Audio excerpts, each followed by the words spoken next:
बिस्मिल्लाहिर्रहमानिर्रहीम। कभी सोचा, तारीख के लहू से भीगी हुई वो सतरें जिनमें इंसानों की नहीं बल्कि गैरत, बहादरी और अज़्म की जंगें लिखी गईं, उनमें एक नाम ऐसा भी है जो चंगेज़ खान जैसे तूफ़ान बला के सामने दीवार बनकर खड़ा हुआ।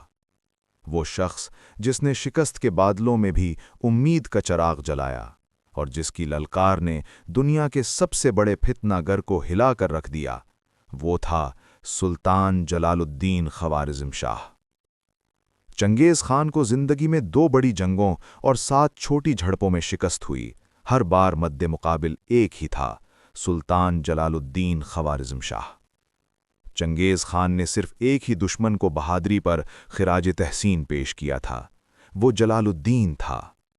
नूरुद्दीन कोरलाख ने दुरुस्त कहा था, सुल्तान जलालुद्दीन मुस्लिम दुनिया का फिदिया था।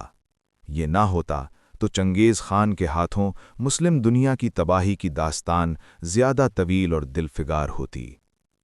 उसका बाप चंगेज़ से मुकाबले के लिए उसका मशवरा मान लेता तो शायद दुनिया की तारीख मुख्तलिफ होती। उसके अपने ही भाई साजिशें करके तख्त पर काबिज ना होते तो शायद फिर भी तारीख की करवट कुछ और होती। अफगान सालार नाराज होकर लश्कर लेकर चला गया। अमीर अता लिखते हैं, जलालुद्दीन को खबर हुई तो भागकर खेमे से बाहर आया, उनकी मन्नतें की, रोया कि ऐसा ना करो, मुसलमानों के मुस्तकबिल का ख्याल करो, लेकिन कुदरत को शायद यही मंजूर था। लश्कर आधा रह गया। चंगेज़ खान तो गोया इसी मौके के इंतजार में था। आखिरी बड़ी लड़ाई दरियाए सिंध के किनारे हुई, जब साजिशों और दाखिली झगड़ों से निढाल सुल्तान जलालुद्दीन 30,000 पनाह गजीनों, 3,000 घुड़सवारों और 500 के करीब मुहाफिजों के साथ हिंदुस्तान जा रहा था कि चंगेज़ खान 2 लाख के लश्कर के साथ आन पहुंचा। 3,000 घुड़सवारों का मुकाबला 50,000 घुड़सवारों से था। ग्लोबल क्रोनोलॉजी ऑफ कॉन्फ्लिक्ट के मुसन्निफ ने लिखा कि जलालुद्दीन यूं लड़ा कि चंगेज़ खान हैरान रह गया। उसने चंगेज़ के लश्कर को उधेड़ा और उसके मरकज़ तक जा पहुंचा। फिर 70,000 की मजीद कुमक चंगेज़ को आन पहुंची। जख्मों से निढाल सुल्तान घेरे में आ गया तो चंगेज़ ने हुक्म दिया उसे जिंदा गिरफ्तार करके पेश किया जाए। सुल्तान के सामने चंगेज़ था और पीछे दरियाए सिंध। उसने गिरफ्तारी देने की बजाय पहाड़ से घोड़ा दरिया में डाल दिया। ये नसीम हिजाजी की नहीं, मेजर रिवर्टी की रिवायत है कि चंगेज़ खान को उसके ताक़ुब में घोड़ा दरिया में डालने की हिम्मत ना हो सकी। वो हैरान खड़ा ज़ख्मी सुल्तान को देखता रहा। उसे यकीन नहीं आ रहा था कोई यूं भी कर सकता है।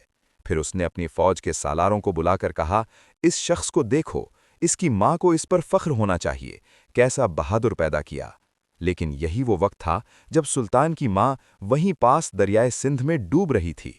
ये वाक़या उज़्बेक, फ़ारसी और तुर्क लोक दास्तानों का हिस्सा है और इसकी मंजरकशी भी की गई है।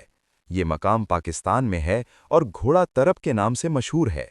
लोग देखते हैं और यकीन नहीं करते कि कोई यहाँ पहाड़ से सीधा नीचे दरिया में घोड़ा कैसे डाल सकता है। तारीख सिर्फ वाक़यात का मजमुआ नहीं, ये उन किरदारों का कर्ज भी है जिन्होंने तन्हा खड़े होकर पूरी उम्मत का बोझ अपने कंधों पर उठाया। जलालुद्दीन ख्वारिज़म शाह का नाम आज भी हमें बताता है कि बहादुरी लश्करों से नहीं, नीयत और गैरत से जन्म लेती है। वो डूबा हुआ सूरज भी नहीं था, वो तो ज़ख्मी मगर रोशन चराग था जिसने उम्मत को ये सबक दिया कि जब दुश्मन सामने हो और पीछे दरिया, तब भी मुसलमान हार नहीं मानता।